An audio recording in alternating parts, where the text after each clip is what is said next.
Oui. Donc sur entre 85 et 85,5 1,20 m. 1,20 m, ouais. Bon, après jusque là quoi, on va dire. C'est à vue d'œil, mais... L'élagage a de l'importance quand on conduit les arbres. Forcément, je veux dire là, c'est des arbres, c'est idéal quoi. Un tronc sans branches jusqu'à 2 mètres de haut, 2,50 m, c'est parfait pour les productions futures. Parce qu'ensuite, à chaque récolte, comme l'arbre va grossir, on va pouvoir récolter un peu plus haut pour augmenter la production. Voilà. Il n'y a pas de hauteur. Il n'y a pas de Au niveau hauteur, on peut aller jusqu'à combien de hauteur? Il n'y a pas de limite finalement, mais bon après c'est un arbre qui vient rarement grand comme des peupliers ou des pins. Je veux dire, en général il fait 10 mètres de haut. C'est les branches primaires aussi. Ouais voilà. Ensuite après le souci c'est que pour aller très haut il faut venir avec une échelle, donc ça demande quand même, ça complexifie la récolte. Donc en général souvent on se contente de récolter jusqu'à la hauteur qu'on peut atteindre avec la hache. Quoi. On voit rarement des arbres récoltés à plus de 2 mètres de haut. Sauf au Portugal, pour ceux qui connaissent par exemple, où vous avez des arbres par contre qui sont taillés depuis leur jeune âge, en forme un peu de pommier, avec des grosses branches charpentières, pour le récolter dans les branches. Mais bon, ça devient acrobatique après, voilà. Bon, donc d'abord on fait le tour de l'arbre pour voir... on va essayer de s'appuyer sur les fentes naturelles de l'arbre, donc pour éviter de mettre le moins de coups de hache possible. Ça évite au leveur de liège de se fatiguer. Et ça évite aussi de blesser l'arbre, puisqu'à chaque fois qu'on met un coup de hache, l'objectif c'est de couper le liège mais sans abîmer les couches génératrices qui sont dessous. Ouais, c'est ça. Donc bon, je pense que je vais le faire. Je vais le découper comme ça. Ensuite je vais faire ce qu'on appelle la couronne, donc la découpe horizontale, et puis on va essayer de l'enlever en un seul morceau. Voilà. Donc d'abord on met la hache dans une fente comme ça. On la fait juste mordre un petit peu. Voilà. Vous entendez ce bruit, quand on entend ce bruit ça veut dire que ça se décolle très bien. Donc comme ça je vais de haut en bas.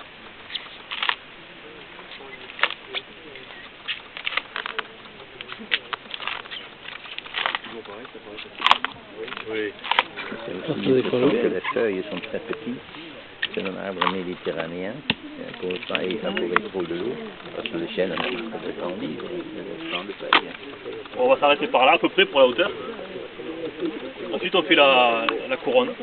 Hauteur, vous multipliez par 3. Ah là, il va falloir changer. Non, 1,5. 1,5, c'est la conférence, d'accord.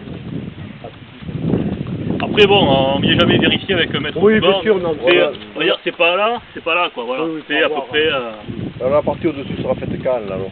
Lors de la prochaine récolte.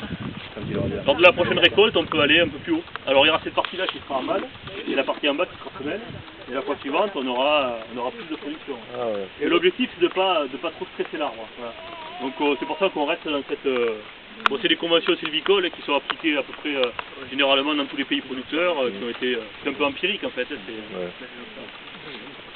Le 8 août 2025. Ouais, faut noter la date. Bon, ça va là, Michel? Merde. On peut prendre rendez-vous. Il faut toujours prendre rendez-vous, mais... On peut prendre rendez-vous, Michel, et après.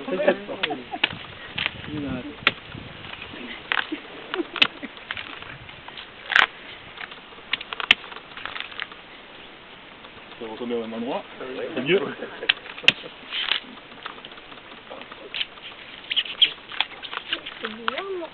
C'est la partie la moins évidente parce que là il faut juger de l'épaisseur de l'écorce afin de ne pas taper trop fort pour pas l'abîmer quoi.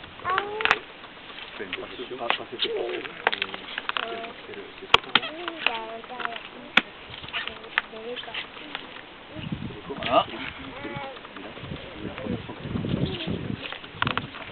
Donc là ça a l'air bon. Je vérifie que tout soit bien décollé. C'est le cas.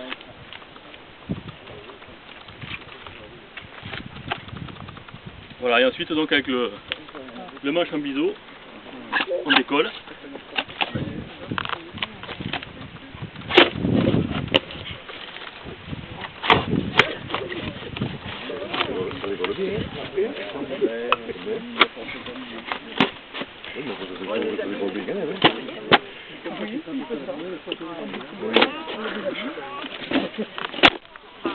Toujours quand on voit un professionnel, ça l'air si facile. Hein.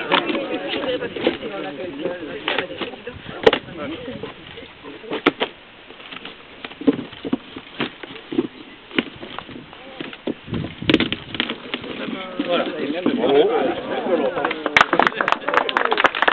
il faut bien prendre le temps de nettoyer le pied. Voilà. Ce morceau est vendable. Et souvent dans le liège, à la base du tronc, il y a des fourmis qui s'installent, des insectes, et donc c'est mieux de les enlever. Et si jamais on laissait des morceaux aussi à moitié décollés, souvent il peut y avoir des infiltrations d'eau et puis des pourritures qui s'installent. Donc c'est important de faire un travail propre du corps du sol. Voilà. Encore, il y en a un petit peu.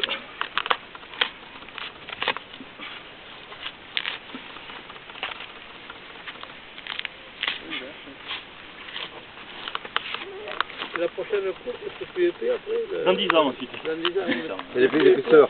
Alors ensuite, vous allez voir le liège. Alors déjà la couleur va évoluer. Là c'est une couleur un petit peu saumon là. Dès qu'il y aura les premières pluies dessus, ça va tourner au rouge brique. Et ensuite ça va foncer jusqu'à devenir gris, voire noir. Le liège qui va repousser, donc le liège femelle, lui va être beaucoup moins crevassé que celui-là. Il va avoir la croûte lisse. Et comme sa destination ça va être pour la fabrication des bouchons, il faut attendre d'avoir une épaisseur de 3 cm. Et c'est ce qui explique ce cycle de rotation de 10 ans. Parce que si on attend que 5 ans, au bout de 5 ans, il fait 1,5 cm, ça n'a pas de... Au bout de centimètre, ça n'a pas d'intérêt. Parce que les bouchons sont fabriqués, si vous voulez, dans ce sens de l'écorce. Ils sont tubés avec une espèce d'emporte-pièce. Comme les bouchons en général font 24 mm de diamètre, il faut avoir au moins 3 cm pour avoir de la marge pour pouvoir les fabriquer. Et ça, c'est pas utilisable du tout. Si, en isolation. Mais en secteur bouchonnerie, pas du tout. Pas du tout. On l'utilise pas en bouchon, il peut pas s'utiliser en bouchon. Non, il n'a pas du tout les bonnes qualités. On ne peut pas le fabriquer. Vous voyez, vous pouvez pas perforer un bouchon dans cette épaisseur-là. C'est vrai que j'aurais dû amener un morceau de liège femelle pour vous montrer, parce que là... Ouais.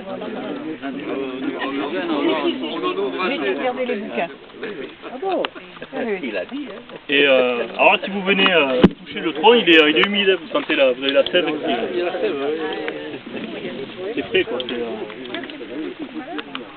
Est-ce que l'humidité fait quelque chose pour avoir plus facilement?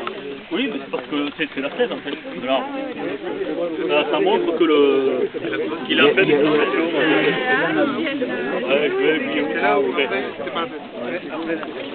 Voilà, c'est ça exactement.